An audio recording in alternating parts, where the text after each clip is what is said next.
दोस्तों, आज हम जानेंगे टाइप्स ऑफ सॉफ्टवेयर्स के बारे में।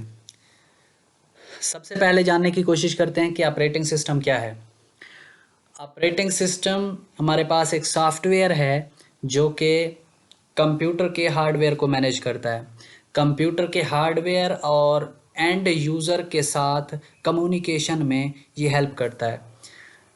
ग्राफिकल इंटरफेस के ऊपर यूज़र जो इनपुट देता है वो ऑपरेटिंग सिस्टम वो इनपुट हार्डवेयर उसको भेजता है, और हार्डवेयर जो काम करते हैं, जो काम करके देते हैं as a output, operating system वो चीज़ एंड यूज़र को शो करा देता है।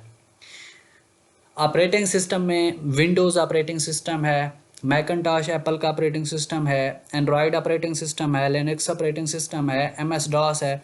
मल्टीपल ऑपरेटिंग सिस्टम्स हैं जो हम के कंप्यूटर के अंदर यूज़ करते आए हैं और यूज़ कर रहे हैं।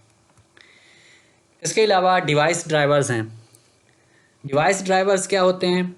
डिवाइस ड्राइवर्स भी हमारे सॉफ्टवेयर होते हैं, सेट ऑफ कोड हैं जो कि कंप्यूटर को बताते हैं। सपोज हमारे पास यहाँ पे एक कैमरा है, ड्राइवर्स की मदद से कंप्यूटर को बताया जाता है कि ये कैमरा है और इस कैमरे का क्या काम है, इस कैमरे का ये नाम है। इसी तरह से कीबोर्ड है, कंप्यूटर को बताया जाता है कि ये कीबोर्ड है, कीबोर्ड का काम क्या है। इसी तरह से माउस है, कंप्यूटर को बताया जाता है कि ये माउस है, इसका काम ये है। जब भी कंप्यूटर को कोई टास्क दिया जाता है उस टूल से रेलिवेंट, तो कंप्यूटर को पता होता है कि मेरे पास कौन कौन सी डिवाइसेस हैं और उनका क्या काम है, मैंने किस काम के लिए किसको मैसेज फॉरवर्ड करना है। इसी तरह से प्रिंटर है, जब कोई प्रिंट का काम आता है तो कंप्यूटर, अगर कंप्यूटर के साथ प्रिंटर अटैच है तो कंप्यूटर को पता होता है कि मेरे पास प्रिंटर अटैच है, प्रिंट करने के लिए प्रिंटर को यूज़ किया जाता है। तो वो जब भी उसको प्रिंट करने के लिए कोई कमांड दी जाती है तो वो कमांड फिर आगे प्रिंटर को फॉरवर्ड कर देता है। जो ड्राइवर्स हैं, ड्राइवर्स एक्चुअली वो मालूमात हैं उस डिवाइस से रेलिवेंट, उस डिवाइस के बारे में जो कंप्यूटर के साथ कनेक्टेड हैं। नेक्स्ट चलते हैं, हमारे पास एप्लीकेशन सॉफ्टवेयर्स हैं। एप्लीकेशन सॉफ्टवेयर्स हमारे पास ऐसे सॉफ्टवेयर हैं जो यूज़र को हेल्प करते हैं कोई काम करने के लिए। जैसे माइक्रोसॉफ्ट वर्ड है, कोई डॉक्यूमेंट फाइल बनाने के लिए माइक्रोसॉफ्ट वर्ड का इस्तेमाल करते हैं। इसी तरह से प्रेजेंटेशन बनाने के लिए पावर पॉइंट का इस्तेमाल करते हैं। इसी तरह से मल्टीपल डिवाइसेस, कोई भी चीज़ सर्च करने के लिए क्रोम ब्राउज़र का या कोई भी ब्राउज़र यूज़ हम कर सकते हैं। इसी तरह से फ़ोटो एडिटिंग के लिए फ़ोटोशॉप का यूज़ करते हैं। जो भी यूज़र की हेल्प करने के लिए सॉफ्टवेयर यूज़ किए जाते हैं उनको एप्लीकेशन सॉफ्टवेयर्स कहा जाता है। यूटिलिटी सॉफ्टवेयर हमारे पास सिस्टम को मेंटेन करने के लिए यूज़ किए जाते हैं। जैसे एंटीवायरस हो गए, डिस्क क्लीनर हो गए, जो कि सिस्टम को एनालाइज करने के लिए इस्तेमाल किए जाते हैं, सिस्टम को प्रोटेक्ट करने के लिए इस्तेमाल किए जाते हैं। नेक्स्ट हमारे पास हैं प्रोग्रामिंग सॉफ्टवेयर्स। प्रोग्रामिंग सॉफ्टवेयर, जैसे आप जानते हैं कि हमारी ज़बान और कंप्यूटर की ज़बान अलग है। कंप्यूटर काम करता है बाइनरी लैंग्वेज के ऊपर, और हम लोग क्या, मेरी ज़बान उर्दू है, सपोज़ किसी की ज़बान हिंदी है, किसी की ज़बान इंग्लिश है, किसी की ज़बान कोई भी लैंग्वेज यूज़ कर रहे हैं, अरेबिक है, कोई भी है। लेकिन कंप्यूटर के साथ बात करने के लिए आपको कंप्यूटर की लैंग्वेज में ही लिखना पड़ता है, क्योंकि बाइनरी लैंग्वेज बहुत मुश्किल है। इस वजह से इंसानों ने फिर उससे मिलते जुलते कुछ और ज़बानें बनाई हैं जो इंसानों को आसानी के साथ समझ आ सकें।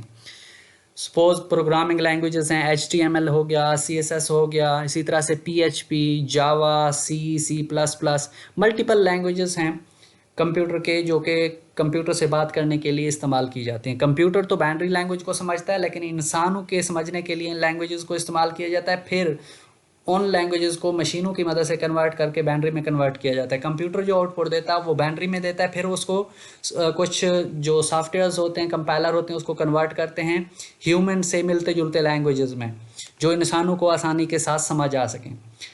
तो ये प्रोग्रामिंग कोड लिखने के लिए, इसको रन करने के लिए, कंपाइल करने के लिए कुछ टूल्स का यूज़ किया जाता है। डेवलपर्स कुछ टूल का यूज़ करते हैं। जैसे ये हमारे पास ड्रीम वीवर एक टूल है जिसको यूज़ किया जाता है जो कोड है उसको टेस्ट करने के लिए, उसमें से एरर्स निकालने के लिए, उसमें कोड क्रिएट करने के लिए, लिखने के लिए। इसी तरह से नेटबीन है, नेटबीन एडिटर को यूज़ करते हैं हम प्रोग्राम लिखने के लिए।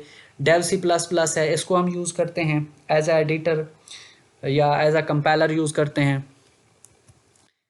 इसी तरह से डेटाबेस मैनेजमेंट सिस्टम्स सॉफ्टवेयर्स हैं कुछ हमारे पास जिनको हम यूज़ करते हैं। माइक्रोसॉफ्ट एक्सेस को यूज़ किया जाता है, माई एसक्यूएल को यूज़ किया जाता है डेटाबेस को मैनेज करने के लिए, क्रिएट करने के लिए, डेटाबेस के अंदर के डेटा को ऑर्गेनाइज करने के लिए। इसी तरह से हमारे पास कुछ नेटवर्क ऑपरेटिंग सिस्टम्स हैं जो नेटवर्क के रिसोर्सेज हैं उनको मैनेज करने के लिए इस्तेमाल किए जाते हैं। सिस्को की तरफ से multiple network operating system provide किए जा चुके हैं जो कि मल्टीपल प्लेसेस पे मल्टीपल डिवाइसेस के अंदर नेटवर्क के रिसोर्सेज को मैनेज करते हैं। इसी तरह से कुछ एम्बेडेड सॉफ्टवेयर्स हैं। एम्बेडेड सॉफ्टवेयर वो होते हैं जो कि हार्डवेयर के अंदर एम्बेड किए गए होते हैं, जैसे गाड़ियों के अंदर, एयरप्लेन के अंदर, हेल्थ डिपार्टमेंट के मशीनों के अंदर एम्बेड किए जाते हैं, और भी बहुत सारी मशीनरी है जहाँ पे सॉफ्टवेयर्स एम्बेड किए गए हैं। इसी तरह से हमारे पास सिस्टम सॉफ्टवेयर्स हैं जो कि सिस्टम को, कंप्यूटर को या लैपटॉप जो भी आप यूज़ कर रहे हैं उसको चलने में हेल्प करते हैं, जैसे कि हमारे पास विनरर है और इसी तरह से VLC है, मीडिया प्लेयर। इन चीज़ों को यूज़ किया जाता है कंप्यूटर के ऊपर काम करने के लिए। अगर कोई विनरर की फाइल है उसको ओपन करने के लिए आपको विनरर की ज़रूरत पड़ेगी। अगर आप कोई मीडिया प्ले करना चाहते हैं, कोई वीडियो प्ले करना चाहते हैं, उसके लिए आपको वीडियो प्लेयर की, मीडिया प्लेयर की ज़रूरत होगी, उसके लिए आप VLC को यूज़ कर सकते हैं। तो ये हेल्प करते हैं आपको इन चीज़ों के लिए। इसी तरह से वेब ब्राउज़र सॉफ्टवेयर्स हैं हमारे पास, इंटरनेट के ऊपर कोई चीज़ सर्च करने के लिए। यहाँ पे हमारे पास माइक्रोसॉफ्ट एज का ब्राउज़र है, गूगल का क्रोम है, मोजिल्ला फायरफॉक्स है, इसी तरह से टार ब्राउज़र है। मल्टीपल ब्राउज़र्स हैं जिनको हम यूज़ करते हैं इंटरनेट पे सर्फिंग करने के लिए, वेब पेजेस ओपन करने के लिए। इसके अलावा कंटेंट मैनेजमेंट सिस्टम्स हैं जहाँ पे कंटेंट को मैनेज किया जाता है।